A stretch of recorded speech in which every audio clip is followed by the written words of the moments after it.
দৰং জিলাৰ ঐতিহ্যমণ্ডিত ডেৰমনৈ বিএড মহাবিদ্যালয়ৰ দিগদৰ্শন সমাৰোহ উপলক্ষে উলিওৱা বৰ্ণাঢ্য সাংস্কৃতিক শোভাযাত্ৰাৰ একাংশ দৃশ্য। আজি আমাৰ ডেৰমনৈ বিএড কলেজৰ দিগদৰ্শন সমাৰোহৰ আজি অন্তিম দিনৰ এইটো আমাৰ প্ৰথম কাৰ্যসূচী সাংস্কৃতিক শোভাযাত্ৰা। এই বৰ্ণাঢ্য সাংস্কৃতিক শোভাযাত্ৰাত আমি বিভিন্ন ধৰণৰ সাংস্কৃতিক যি আমাৰ অসমৰ মানে বৈচিত্ৰ্য আছে, সেই বৈচিত্ৰ্যক আমি ইয়াত এবাৰ প্ৰদৰ্শন কৰিবৰ কাৰণে আমি এই ব্যৱস্থা কৰিছোঁ।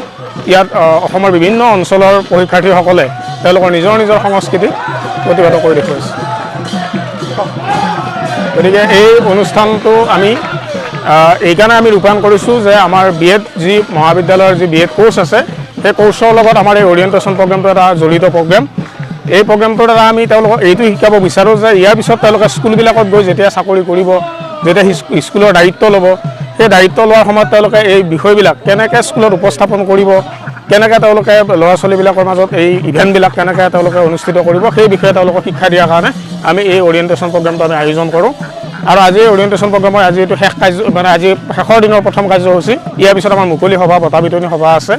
গতিকে আজিৰ এই অনুষ্ঠানত তেওঁলোকে অসমৰ যি সাংস্কৃতিক বৈচিত্ৰ্য, সেই বৈচিত্ৰ্যক তেওঁলোকে প্ৰতিফলন কৰিবৰ কাৰণে যত্ন কৰিছে। বিএডৰ ফালৰ পৰা আমি ট্ৰেইনিং হিচাপে ভাল লাগিছে, কাৰণ সকলোবিলাক ল'ৰা ছোৱালীয়ে অংশগ্ৰহণ কৰিছে। আৰু যোৱা 2 বছৰে ক'ভিডৰ সংক্ৰান্তৰ কাৰণে আমি ওলাই আহিব পৰা নাছিলোঁ, এনেকৈ ফূৰ্তি ফাৰ্তা কৰিব পৰা নাছিলোঁ। যদিও অলপ মনত দুখ আছে, অকণমান পৰীক্ষাৰ্থী হৈ আছে, তথাপি আমাৰ পৰম্পৰাগতভাৱে আমি এইবাৰ কৰিব খুজিছোঁ এই সাংস্কৃতিক শোভাযাত্ৰাখন।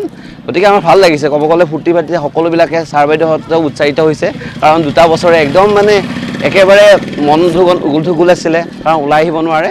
বহুত ভাল লাগিছে ক'ব গ'লে, একেষাৰে ক'ব গ'লে বহুত ভাল লাগিছে।